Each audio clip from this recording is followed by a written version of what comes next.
दीन मलिन विहीन हो अंग, विहंग पर्योचित छिन्न दुखारी। तो राघव दीन दयालु कृपालु को, देख दुखी करुणा भई भारी। तो गिद्ध को गोद में राखी दया निधि, नैन सरोजन में भरी बारी। और 12 ही बार सुधारते पंख, जटायु की धूल जटाओं से झारी।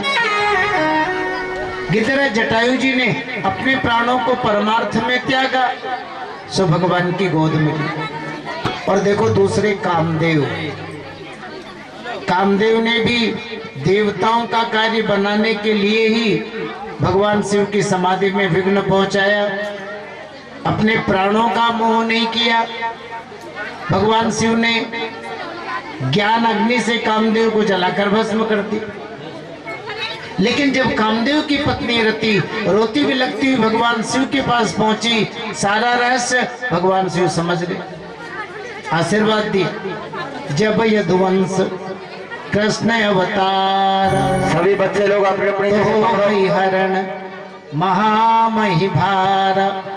तो कृष्ण तनय हो ही पति तोरा, और वचन अन्यथा हो ही न मोर। तो देखो जी, कामदेव ही माता रुक्मिणी जी के यहाँ प्रथम प्रद्युम्न के रूप में अवतरित हुए। कथाएं आप जानते हैं, इन्होंने संभासुर का वध किया मायावती को लेकर के और द्वारका में आए। भगवान राम का जो चरित्र है वो मर्यादा प्रधान चरित्र है। भगवान श्री कृष्ण का जो चरित्र है ना, देखो जी, ये लीला प्रधान है। भगवान श्री कृष्ण की 16,108 पत्नियां। अब केवल नाम ही अपन ले लें, कथा आप सुनते रहते और समय भी। सबसे पहले माता रुक्मिणी जी, भगवान का दूसरा विवाह जामवंती जी के साथ, ठाकुर जी का तीसरा विवाह सत्यभामा जी के साथ, चौथा विवाह कालिंदी यमुना जी के साथ, पांचवा विवाह मित्रवृंदा के साथ, छठा विवाह अयोध्या के राजा की बेटी सत्या के साथ, सातवां विवाह केके नरेश की बेटी भद्रा के साथ, और आठवां विवाह मद्र नरेश की बेटी लक्ष्मणा के साथ। और 16,100 कन्याओं के साथ भगवान ने भूमासुर का वध करके विवाह किया था। 16,100 ये हो गई भगवान की रानियां। और देखो जी, जो 8 राजकुमारियां हैं, ये हो गई भगवान की पटरानियां। 8 पटरानियां मतलब अष्ट प्रकृति। देखो, प्रकृति 8 प्रकार की होती है। भूमि रापो नलो वायु खम मनो बुद्धि रेवचा अहंकार इति में भिन्ना प्रकृति रष्टधा। अब एक पत्नी को खुश रखना आप जानते हो कितना कठिन है, लेकिन 16,108 है और सभी भगवान से प्रसन्न है। प्रत्येक रानी के यहाँ 10-10 बेटे, 1-1 कन्याएं। अब देखो आज का युग कैसा है, आप ज्यादा जानते हो। एक बेटे को पालना पोसना, पढ़ा लिखा करके योग्य बनाना कितना खर्चा होता है वो आप जानो। लेकिन भगवान श्री कृष्ण की प्रत्येक रानी के यहाँ 10-10 बेटे और 1-1 कन्या। महाराज, बड़ा विशाल ठाकुर जी का परिवार है, अपार वैभव है ना। अनिरुद्ध प्रद्युम्न का विवाह रुक्मी की बेटी से, अनिरुद्ध का विवाह रुक्मी की पोत्री से, अनिरुद्ध का दूसरा विवाह बाणासुर की बेटी उषा के साथ।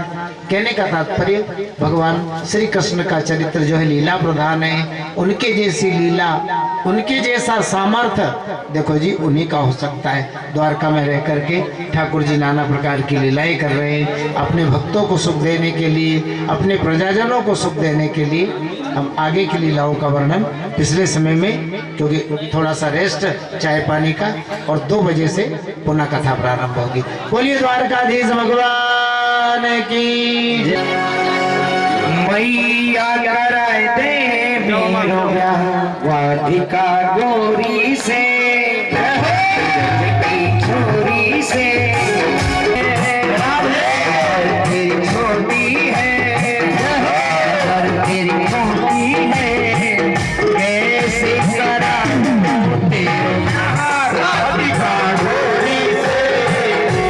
ब्रज की छोरी से मैया कराए दे मेरो यार।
पर सुन बातें काना मैया बैठी मुस्कुराए सुन बातें काना की मैया बैठी मुस्कुराए सुन बातें काना की मैया बैठी मुस्कुराए सुन बातें काना की मैया बैठी मुस्कुराए अपने प्यारे खाना हृदय से माना जाए अपने प्यारे खाना हृदय से माना जाए वो नजर कहीं लग जाए ना तेरे लाल को राधिका गोरी से गोरी से या चला दे मेरो राधिका गोरी से नजकी छोरी से या चला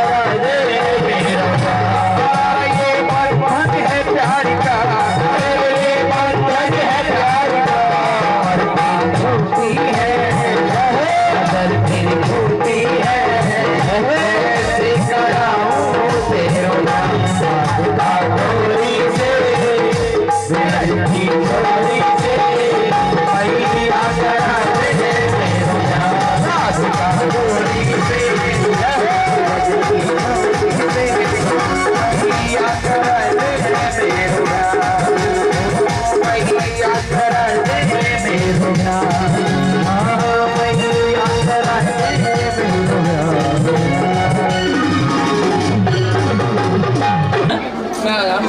ला ला लो दोनों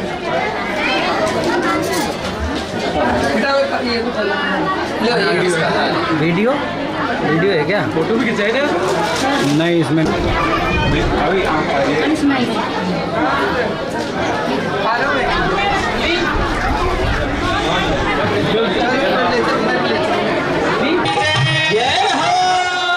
सभी माता बहन को सूचित किया जाता है। तृतीय बेला की कथा प्रारंभ हो गई है। सभी कथा पंडाल में आकर के बैठे कथा श्रवण पान करें।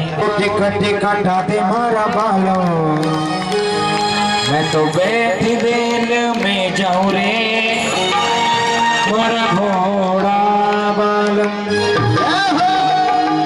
और मैं तो बैठे रेल में बैठे मोटर में जाऊं रे मारा घोड़ा रे बालम तुम्हारो टिकट काटा दे मारा बालम तुम्हारो टिकट काटा दे मारा बालम बैठे रेल में बैठे मोटर में जाऊं रे बाबा श्याम धनी के रेल में जाऊं रे बाबा श्याम धनी के श्याम धनी के बाबा श्याम धनी के श्याम धनी के बाबा श्याम धनी के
माँ भगवती की देखो ये कितनी बड़ी कृपा,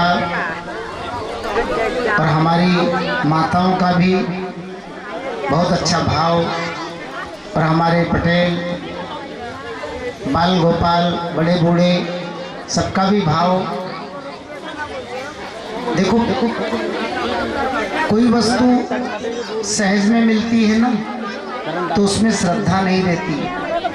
जब आप पहाड़ पर चढ़कर यहाँ आते हो ना तो श्रद्धा बनती है कि चलो भाई माता जी के चरणों में बैठेंगे, 2 घंटा भगवत नाम का, भगवत कथा का जो है आनंद लेंगे।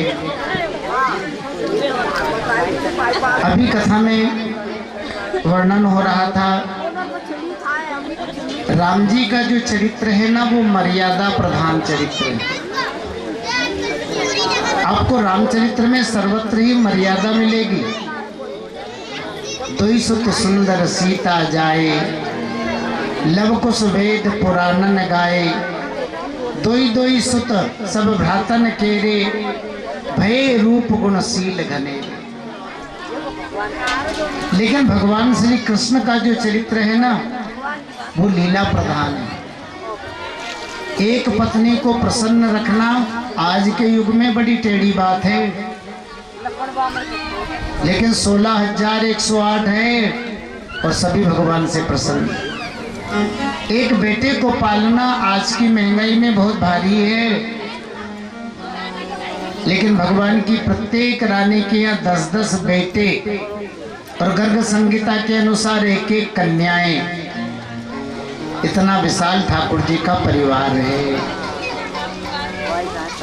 अपार वैभव है, तीनों लोकों में भगवान की प्रतिष्ठा है। लेकिन इसके उपरांत भी भगवान की दिनचर्या बहुत अच्छी है। आज बुरा मत मानना, अपने समाज में देख लो, किसी आदमी का परिवार खूब बढ़ जाए, पैसा बढ़ जाए, समाज में प्रतिष्ठा बढ़ जाए, तो रहने का और खाने का ढंग भी आदमी का बदल जाता है। भगवान श्री कृष्ण का तो इतना बड़ा परिवार है, अपार वैभव है, प्रतिष्ठा भी तीनों लोकों में, लेकिन फिर भी उनकी जो दिनचर्या है ना वो अपने आप में बड़ी थी। ब्रह्मे मुहूर्तमुत्थाय वायुपस्पार समाधव, दद्यो प्रसन्न कर्ण आत्मानं तमसः परम। द्वारका आप गए होंगे, आज भी बहुत अच्छा लगता है। ब्रह्म मुहूर्त में भगवान उठते, अपने माता पिता गुरुजनों को प्रणाम करते। द्वारका में गोमती गंगा बहती है, गोमती गंगा में भगवान स्नान करते। शिव पुराण में वर्णन है, नागेश ज्योतिर्लिंग है। भगवान कृष्ण और बलराम दोनों भाई भगवान शिव की आराधना करते। यह एकांत में बैठ करके अपने स्वरूप का ध्यान किया करते थे। भैयाओं, हम भारतीय हैं, हमारे संस्कार भी भारतीय जैसे होना चाहिए। हम आपको भी ब्रह्म मुहूर्त में उठना चाहिए। अपने धर्मशास्त्र कहते हैं, ब्रह्म मुहूर्ते या निद्रा सा पुण्य क्षय कारिणा। ब्रह्म मुहूर्त में भी जो लोग सोते रहते हैं, ऐसे मनुष्यों के पुण्यों का नाश होता है। देखो जी, अपन तो गांव में रह रहे हैं, और भारतीय संस्कृति का स्वरूप यदि देखना है तो गांव में हमारी माताएं सबसे पहले उठती है और सूर्योदय से पहले झाड़ू, साफ सफाई, चौका बर्तन, पानी, सारा काम कंप्लीट। शहरों की स्थिति जाकर देखें तो हाल बेहाल मिलेंगे। दिन के 9 बजे अगर आप शहरों में जाओ ना, अब तो सब शहरों से जुड़े, तो ऐसा लगेगा कि अभी तो रात के 12 बज रही। क्यों? लोगों की दिनचर्या ही ऐसी। 11 बजे काम धंधे से आएंगे, 11 के पहले तो सोने का नाम ही नहीं। रात को 12 बजे भोजन जी में, 2 बजे तक नाटक देखेंगे। अब 2 बजे सोएंगे तो 10 बजे उठे। भारतीय संस्कृति का स्वरूप देखना है तो गांव, बल्कि एक बात कहें, जब तक गांव है तब तक ही भारतीय संस्कृति का स्वरूप है। जिस दिन गांव नहीं रहेंगे उस दिन भारतीय संस्कृति तो रहेगी लेकिन भारतीय संस्कार नहीं रहेंगे।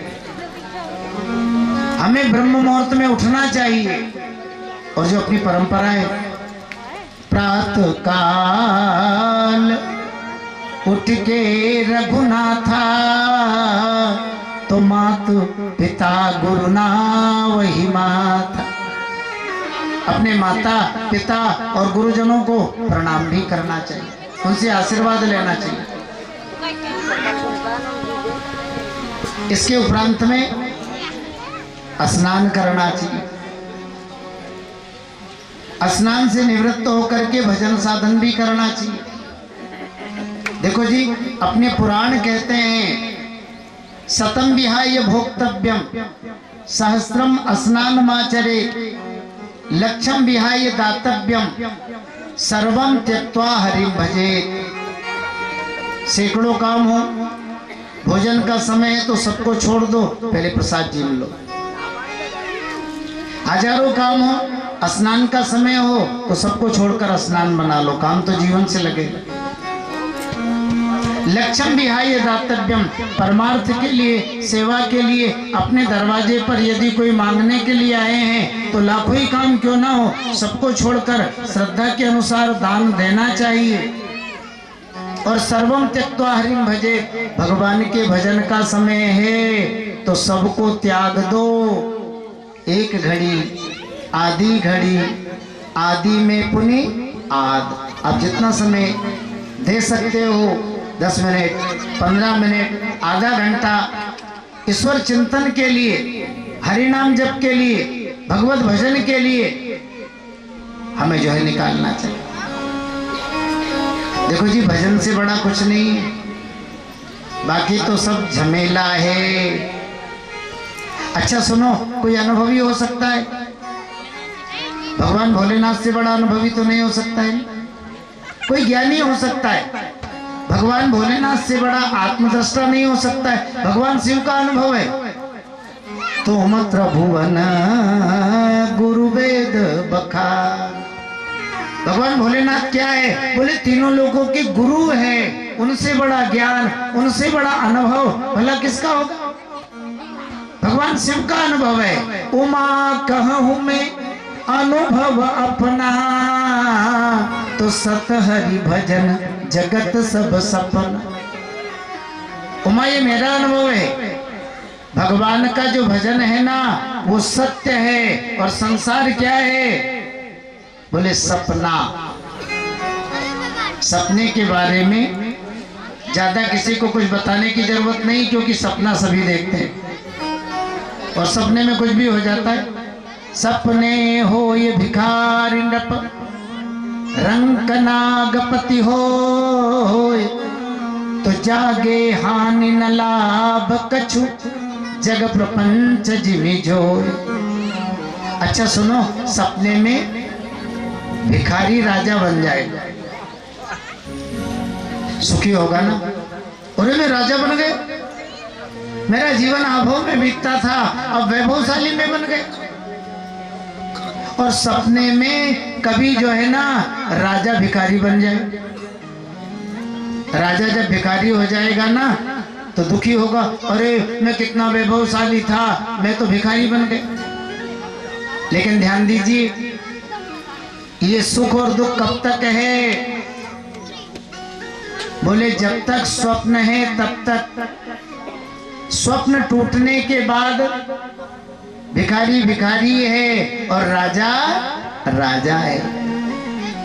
ये शरीर है ना, तभी तक समझ लो ये मेरी कोठी है, ये मेरी कार है, ये मेरा परिवार है, ये मेरी दुकान है, ये जो है मेरी जमीन। शरीर छूटने के बाद कुछ भी नहीं रहेगा। सत हरि भजन जगत सब सपन। भगवान का भजन रहेगा, भजन से यहाँ भी शांति मिलेगी और मरने के बाद परलोक में भी भगवान का भजन ही काम आएगा। बाकी तो यहाँ का है और यही रहेगा। संसार स्वप्नवती है, हा? मोह निशा सब शोभ निहारा और देख ही सपन अनेक प्रकार। अपन सुनो, मोह रूपी रात्रि में सो रहे हैं और जैसे लोग सपने देखते हैं ना, ऐसे अपन भी सपने देख रहे हैं। अब की दाव लगेगा तो एक खेत खरीदेंगे, अब की मौका मिलेगा तो जयपुर एक प्लाट खरीद लेंगे, अब की मौका मिलेगा तो अपन भी जयपुर एक बढ़िया सा मकान बना लेंगे। हाँ, देख ही सपन अनेक प्रकार, लेकिन यही जग जामनी और जाग ही जोगी और परमारथी प्रपंच वियोग। अरे जो होना है होगा, उसे कोई रोक नहीं सकता, लेकिन हम स्वप्न देखते। संसारी स्वप्न है जी, शरीर है तब तक सपने देखते रहो, लगेगा ये सब मेरे हैं, ये सब मेरा है, लेकिन शरीर छूटने के बाद सत्य ही साथ में रहेगा। और वो सत्य क्या है? बोले सत हरि भजन। भगवान का भजन ही साथ रहेगा, भजन से ही कल्याण होगा, भजन ही साथ जाएगा, भजन से ही जीवन में परम शांति की प्राप्ति होगी। बाकी तो एक कुछ दिनों का मेला है। एक बार राजा भोज अपने सिंहासन पर बैठे हैं, महाकवि कालिदास जी भी पास में विभूतियों को संभाल रहे हैं। चेता हरा युवतया सुहृदोनुकूला सद्बांधवः प्रणय गर्भ गिराश्च भृत्य गर्जन्ति दंति निवहस्तरलास्तुरंगा। सब कुछ तो मुझे मेरे पास है। महल में देखो तो बड़ी सुंदर सुंदर स्त्रियां, भाइयों को देखो तो वो भी मुझे बहुत चाहते, मित्रों को देखो तो वो भी मेरे लिए जान की बाजी लगा कर खड़े हैं, बेटों को देखो वो भी सब आज्ञाकारी, खजाना है, सेना है, शस्त्रागार है। कालिदास जी ने धीरे से कान में कहा, महाराज सब कुछ तो है, लेकिन कब तक? आंख खुली है तब तक। सम्मील नेर नयनेर नहीं किंचित अस्ति, और जब आंख बंद हो जाएगी ना तो ये कुछ भी नहीं रहेगा। जब तक आंख खुली है तब तक देख लो ये मैं हूं, ये मेरा है। आंख बंद होने के बाद बोले सत हरि भजन। भगवान का जो भजन है वही साथ जाएगा, बाकी तो यहाँ का झमेला है, यही रहेगा जी। हाँ, और सुनो, परिवार में आसक्ति के कारण यदि दोबारा घर में जन्म भी ले लिए तो जो स्थिति आज है ना, वो घर में आने के बाद दोबारा नहीं रहेगी। हाँ? घर परिवार में आसक्ति के कारण अगर परिवार में दोबारा जन्म भी ले लिया तो जो मान आज है, जो सम्मान आज है, जो पद आज है, जो प्रतिष्ठा आज है, दोबारा घर में आने के बाद वो नहीं रहेगी। एक बार कबीर साहब संत मंडली साथ में लेकर के कीर्तन भजन करते हुए घूमते हुए एक शहर से निकले, दोसा जयपुर जैसा शहर। संत साथ में हरिनाम संकीर्तन करते हुए जा रहे। बढ़िया दुकान है, दुकान के पीछे बढ़िया जो है मकान बना है। मकान के अंदर से एक बकरा आया, दुकान में गया, चावल की बोरी में मुंह लगा करके चावल खाने लगा। थोड़े समय बाद सेठ का ध्यान गया और बकरा लगाए चावल खाने। सो आया धीरे से, बकरे का कान पकड़ा, उठाया डंडा, 2-5 डंडे जमाए। सो बकरा बैठक में गया और जाकर के पड़ गया। कबीर साहब ने जब इस दृश्य को देखा तो हंसने लगे, खूब रही। संतों ने कहा महाराज हंसी क्यों आ गई? कबीर साहब ने कहा कुछ नहीं जी, उस बकरे को देख के हंसी आ गई। नहीं महाराज, संतों की हंसी में कुछ ना कुछ रहस्य छुपा होता है, कुछ तो कारण होगा। कबीर साहब ने कहा सुनो, इस बकरे की दशा को देख के हंसी आ गई। अरे महाराज, अपना है चाहे पराया, नुकसान करेगा, पशु है तो पिटेगा। बकरे ने चावल खाया, नुकसान किया, सो पिटा। कबीर साहब ने कहा वो बात नहीं, सारा माल उसी का था। भवन बनाया याही ने, खोली दिव्य दुकान, पढ़ा लिखा कर पुत्र को बना दिया धनवान। ये जो दुकान देख रहे हो ना, इसे खरीदी और बनाई भी इसी ने। पीछे जो बिल्डिंग देख रहे हो, वो बिल्डिंग भी इसी ने बनाई। ये पढ़ा लिखा जो सेठ देख रहे हो, इसे पढ़ाया लिखाया, योग्य भी इसी ने बनाया। सारा माल इसी का। भवन बनाया याही ने, खोली दिव्य दुकान, पढ़ा लिखा कर पुत्र को बना दिया धनवान। लेकिन आज स्थिति क्या है? एक दिन वो था, घर में भोजन भी बनता तो बहुएं पूछती थी दादाजी आज क्या बना लें। नौकर चाकर भी रुख देखकर काम किया करते थे, बेटे भी इशारे से चला करते थे, लेकिन घर में आसक्ति रही, सो बकरा बन गए। और अब क्या दशा है? 2 दाने पाता नहीं, स्वयं पिट रहा आप, और पूर्व जन्म का है यहाँ इस व्यापारी का बाप। इस सेठ का जो बाप है ना, वो यही है। सारी माया भी इसी की है, सारी देन भी इसी की है। लेकिन आसक्ति के कारण घर में बकरा बन गया, और कैसे दुख पा रहा है। मुट्ठी भर चावल के लिए अपने ही बेटों के हाथ से पिट रहा है। इसे देख करके मुझे हंसी आ गई। तो सत हरि भजन जगत सब सप। भैया भजन का त्याग मत करो। संसार छूट जाएगा तो दोबारा मिल जाएगा, लेकिन भजन अगर नहीं कर पाए तो दोबारा ये मानव शरीर मिले या नहीं मिले, ये कोई गारंटी नहीं।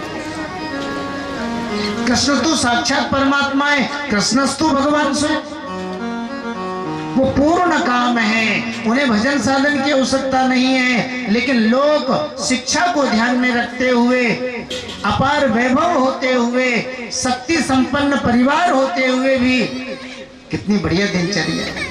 ब्रह्मे मुहूर्तमुत्थाय वायुपस्पर समाधव दद्यो प्रसन्न कर्ण आत्मानं तमसः परम। ब्रह्म मुहूर्त में भगवान उठते, माता पिता गुरुजनों को प्रणाम करते, गंडकी गंगा में स्नान करते और एकांत में बैठ करके अपने निर्गुण स्वरूप का ध्यान किया करते। सुखदेव जी ने आगे वर्णन किया, एक बार भोजन इत्यादि से निवृत्त होकर के भगवान उद्धव और सात्विकी के साथ यादवों की जो सुधर्मा नाम की सभा है, उस सभा में पधारे। देवयोग से एक दूत पहरेदार से अनुमति लेकर के भगवान के पास में आए, आदर से प्रणाम किया। प्रणाम करके निवेदन किया, गोविंद मैं जरासंध के द्वारा कैद किए गए राजाओं का दूत हूँ। भाई जिस समय मगध नरेश जरासंध भारतवर्ष पर विजय प्राप्त करने के लिए निकला और जिन राजाओं ने अभिमान के कारण जरासंध को सिर नहीं झुकाया, जरासंध ने उन्हें परास्त किया और मगध देश की राजधानी गिरिव्रत के कारावास में डाल रखा है। ऐसे 1 या 2 राजा नहीं है, बल्कि 20,000 राजा लोग हैं। उन राजाओं ने आपकी शरणागति ग्रहण की है, आप कृपा कर मगध देश पधारे, जरासंध का वध करे और उन राजाओं को मुक्ति प्रदान करे। उसी समय संत नारद जी का आगमन हो गए। अब देखो जी, नारद जी संत है, हाँ, जहाँ जाएंगे स्वागत सम्मान तो होगा। बड़े आदर से नारद जी का भगवान ने, यादवों ने पूजा किया। भगवान ने मुस्कुराते हुए कहा, बाबा आप तो बहुत अच्छे महात्मा हो, संसार की सारी बातें घर बैठी हुई बता देते हो। कैसे आगमन हुआ? नारद जी ने कहा, गोविंद आप सब कुछ जानते हो, लेकिन जानने के बाद भी आप संतों को बढ़ाई देते हो, उनसे पूछते।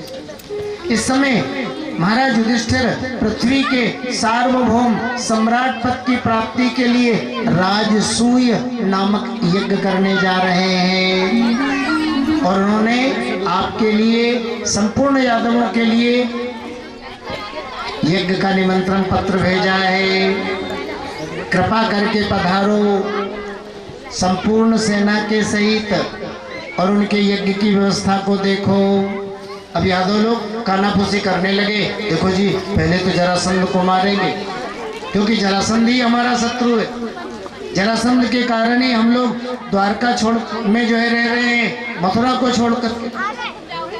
कानाफूसी हो रही है। भगवान ने यादवों को कानाफूसी करते हुए देखकर उद्धव जी से पूछा, उद्धव जी इस समय हमें कौन सा कार्य करना शेष रहेगा? उद्धव जी ने कहा, गोविंद मेरे विचार के अनुसार तो हमें महाराज युधिष्ठिर की सहायता करना चाहिए। महाराज युधिष्ठिर की सहायता करने से हमारे दोनों काम बनेंगे, उनकी सहायता भी होगी और जरासंध का वध भी होगा।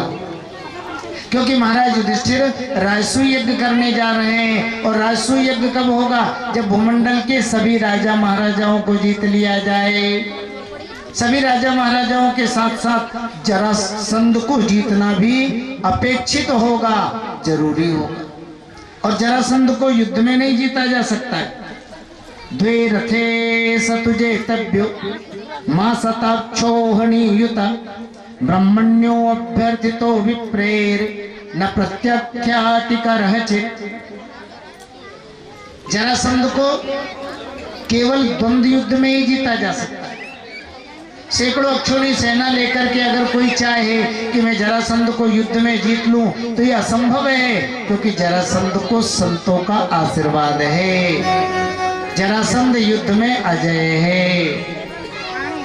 जरासंध को जीतने का एक ही उपाय और एक ही व्यक्ति जीत सकता है। कौन? बोले भी ब्रह्म भेषधरो गत्वा तम भिक्षेत वृकोदर अनिश्यति न संदेहो द्वे तव सन्निधो। यदि भीम ब्राह्मण का रूप बनाए और जरासंध से द्वंद्व युद्ध की भिक्षा मांग ले, तो संसार में भीम ही ऐसे महान बलवान है जो जरासंध को जीत सकते हैं, अन्यथा महाराज असंभव है।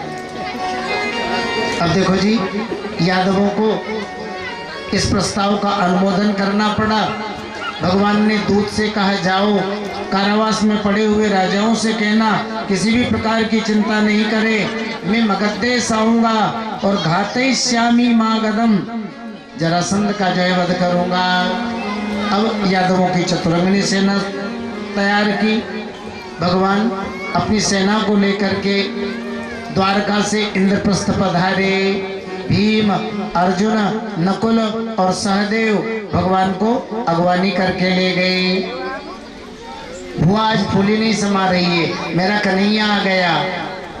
महाराज अपने महल में ठाकुर जी को रहने के लिए स्थान दिया।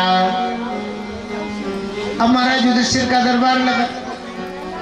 महाराज युधिष्ठिर ने प्रस्ताव रखा, गोविंद मेरी एक इच्छा है, हम भक्त लोग तो आपको भगवान मानते हैं, आपका वंदन करते हैं, पूजा करते हैं, लेकिन कुछ अभिमानी राजा लोग आपको साधारण मनुष्य मानते हैं, तो इसका निर्णय हो जाए। इसलिए मैं राजसूय यज्ञ करने जा रहा हूं, क्योंकि इस यज्ञ में उसी की अग्र पूजा होगी जो भगवान होगा, जो साक्षात नारायण होगा। भगवान ने कहा महाराज युधिष्ठिर आप तो हमारे राजा हैं, मैं तो आपके पीछे हूँ क्योंकि आपके अधीन हूँ। आप बड़े हैं और मैं छोटा हूँ। भीम, अर्जुन, नकुल और सहदेव आपके जो चारों भाई हैं ये भी चारों लोकपालों के अंश से उत्पन्न हुए और वैसे भी आप धर्म का स्वरूप है। ऐसा कौन सा कार्य है आप चाहें और नहीं हो? देखो भगवान ने और सभी सभासदों ने इस प्रस्ताव का अनुमोदन किया। अब राजसूय यज्ञ की तैयारी, पहले भारतवर्ष को जीतने का उद्योग, 4 सेनाओं का गठन हुआ। सहदेवम दक्षिणस्याम अधिसत्सह संजय, संजय देश की सेना के साथ दक्षिण भारत पर विजय प्राप्त करने का काम सहदेव के लिए सौंपा। दिशि प्रतीक्षाम नकुलम उदिच्चाम सभ्य साचिनम, पश्चिम पर मत्स्य केकेय मद्रिके, मत्स्य देश की सेना के साथ। देखो जी आपका जो ये पूर्वी राजस्थान है ना, करौली, दौसा, अलवर, हाँ धौलपुर तक, ये महाभारत काल में मत्स्य देश कहा जाता था। तो मत्स्य देश की सेना के सहित पश्चिम पर विजय प्राप्त करने का काम नकुल के लिए सौंपा। कश्मीर की सेना के साथ उत्तर पर विजय प्राप्त करने का काम अर्जुन के लिए सौंपा। मध्य देश की सेना के साथ पूर्वी भारत पर विजय प्राप्त करने का काम भीम के लिए, क्योंकि बिहार ये पूर्वी भारत में ही आता है। चारों भाई, महाभारत में बहुत कुछ वर्णन है, चारों दिशाओं में गए, बड़े बड़े युद्ध इन्होंने किए, लेकिन मुख्य बात जाकी कृपा पंगु गिर लंघे रंग चले सिर छत्र धराई। अरे जिन गोविंद की कृपा से लंगड़ा भी पहाड़ों को लांग जाता है, भिक्षुक भी राजा बन जाता है, उन गोविंद की कृपा पांडवों पर है, इसलिए कौन सा काम असंभव। सहज में भगवान श्री कृष्ण की कृपा से पांडवों ने संपूर्ण भारत पर वर्ष पर विजय प्राप्त जो है की। अब मगध देश को जीतना शेष रह गया, क्योंकि उस काल में जरासंध को जीतना ये सबसे टेढ़ी बात है। महाराज युधिष्ठिर चिंतित होने लगे, जी जरासंध को कैसे जीता जाए।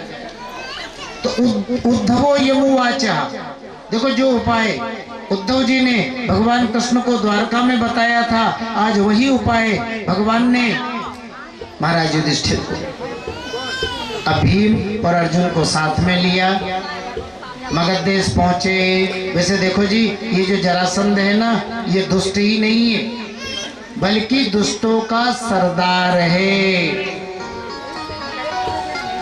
लेकिन संतों का और ब्राह्मणों का ये जरासंध बहुत बड़ा भक्त था जी। प्रातः काल की वेला में महाराज जी ब्राह्मणों को दान किया करता था, संतों को दान किया करता था, और जो भी संत ब्राह्मण प्रातः काल की वेला में जो भी कुछ आकर मांग लेते, जरासंध बिना विचारे वहां दे दिया करता, क्योंकि इसका जन्म भी संतों की कृपा से ही हुआ। अब महाराज प्रातः काल का समय है, भीम और अर्जुन को साथ में लेकर भगवान पहुंच गए। महाराज भिक्षाम देहि, हम भी आपकी प्रशंसा सुन करके आपके दरबार में भिक्षा मांगने के लिए आए हैं, हमें भी जो है भिक्षा दीजिए। और देखो जी दान देना ये भी धर्म है। शरीर अनित्य है और नित्य धर्म जो है नित्य है, इसलिए अनित्य शरीर के द्वारा मनुष्य को नित्य धर्म का आचरण करना चाहिए। और नाना प्रकार के उधर हरिश्चंद्रारंत्य देव उंजवृत्ति शिविर बलि व्याधा कपोतो वह यद्रवेण ध्रुवम गता। ऐसे कितने महापुरुष हुए हैं जिन्होंने धर्म का आचरण किया, भले ही कष्ट पाया हो लेकिन फिर भी वो सदगति को प्राप्त हुए। अब जरासंध ने देखा तो शंका तो हो नहीं, अरे लगता है ये ब्राह्मण नहीं है, क्योंकि ब्राह्मण का शरीर कोमल होता है और क्षत्रियों का शरीर कठोर होता है, इनका शरीर तो कठोर है। लगता है मैंने इनको पहले कभी देखा भी है लेकिन याद नहीं आ रहा है। हो सकता है मेरे शत्रु ही हो, पर आज मेरे दरवाजे पर मांगने के लिए आए हैं तो मुझे दान देना चाहिए, क्योंकि भगवान नारायण दैत्यों के शत्रु हैं और राजा बलि ने पहचानने के बाद भी उनको दान दिया, मुझे भी दान देना चाहिए। सो निर्णय किया अपनी बुद्धि से और मुक्त कंठ से कह दिया, अरे ब्राह्मणों, जो भी इच्छा हो मांगो, मैं आपको दान दूंगा। भगवान ने कहा, महाराज आप वचन दे चुके, इसलिए युद्धम नो देहि राजेंद्र द्वंद्व सो यदि मन्यसे युद्धार्थिनो वयं प्राप्ता राजन्यः नान्यकांक्षिण। महाराज आप हमें युद्ध की भिक्षा दीजिए, हम ब्राह्मण थोड़ी है जो कंबल वस्त्र भूमि सोना है ना आपसे मांगे। अरे हम क्षत्रिय है और क्षत्रिय कभी भिक्षा नहीं मांगता है, और मांगता भी है तो युद्ध की भिक्षा। असो ब्रकोदरा पार्थ तस्य भ्राता अर्जुनो हयम् अनयोर मातुलेयं माम कृष्णं जानीहि ते रिपुः। ये भीम है, ये इनके छोटे भैया अर्जुन है और इनके मामा का बेटा आपका शत्रु मैं जो है कृष्ण हूँ। आप जिसे भी योग्य समझे उसे भिक्षा दीजिए। जरासंध हंसने लगा, अरे कृष्ण तुम तो भीरू हो, मेरे कारण संतों की भूमि मथुरा को छोड़कर समुद्र की गोद में रह रहे हो, तुम्हें भिक्षा नहीं दूंगा। अर्जुन धनुर्धर है लेकिन मेरे जैसा बलवान नहीं, मेरे जैसा बलवान है तो भीम, मैं भीम को भिक्षा दे रहा हूं। देखो विशाल गदा भीम के हाथों में दी और दूसरी स्वयं ली, और कथा में आप सुनते ही हैं, नगर के बाहर अखाड़े में पहुंच गए। युद्ध के नियमों के अनुसार द्वंद्व युद्ध हो रहा है। सूर्योदय से प्रारंभ होता, सूर्यास्त तक चलता। सायंकाल को दोनों मित्रवत भाव से साथ साथ लौटते, स्नान करते, भोजन पाते, प्रेम से बैठकर बातें करते और सवेरा होते ही फिर अखाड़े में पहुंच जाते। भीम में और जरासंध में 27 दिन तक जो युद्ध हुआ। आखिर एकदा मातुलेयं प्राह राजन् ब्रकोदरा न सक्तो हम जरासंधम निर्जेतम युधि माधव। एक बार भीम ने भगवान से निवेदन किया, कन्हैया मुझे तो लगता है मैं नहीं जीत पाऊंगा, इतने दिन हो गए लेकिन अब भी जरासंध के बल में कोई कमी नहीं आई है। भगवान ने कहा, भैया कैसी बातें कर रहे हो, अच्छा आप कल जीत लोगे। सुनो, भगवान हमारी सहायता करते हैं कब?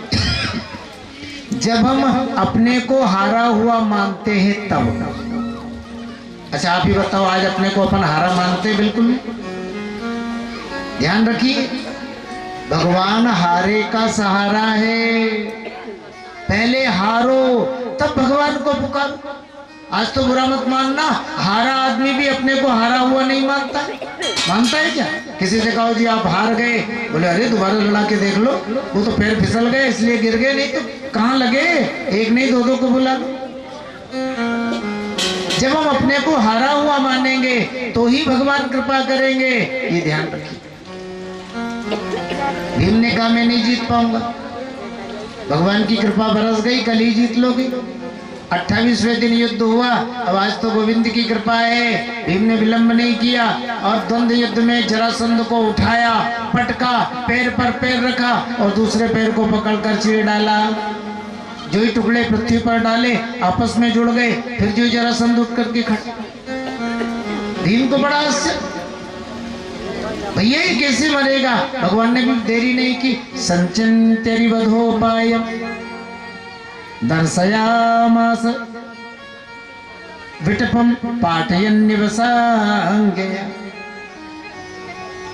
वृक्ष की शाखा को तोड़ा, चीरा, चीर कर विपरीत दिशा में जो है फेंका। इस तरह काम करो तब ये मरेगा। भीम समझ गए ठाकुर जी का ऐसा भीमस्यामोघ दर्शन। अब जरासंध को उठाया, पटका, शरीर को चीरा और दोनों टुकड़ों को विपरीत दिशाओं में जो है फेंका। अब भीम मारा गया, जरासंध मारा गया, चारों तरफ हाहाकार होने लगा। भीम का सिर नीचे।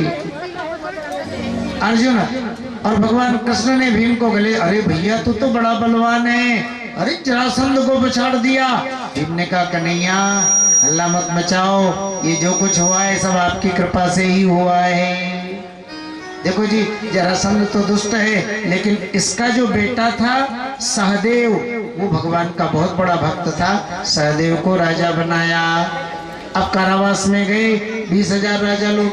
छुच्छामा शुष्क वदना संरोधा परिकर्षिता दद्र सुस्ते घनश्यामम पीतकोशे यवाससं। राजाओं को स्नान कराया, सुंदर वस्त्र पहनाए। भगवान ने कहा सुनो, जरासंध को दोष मत देना, दोष तो आपका ही है।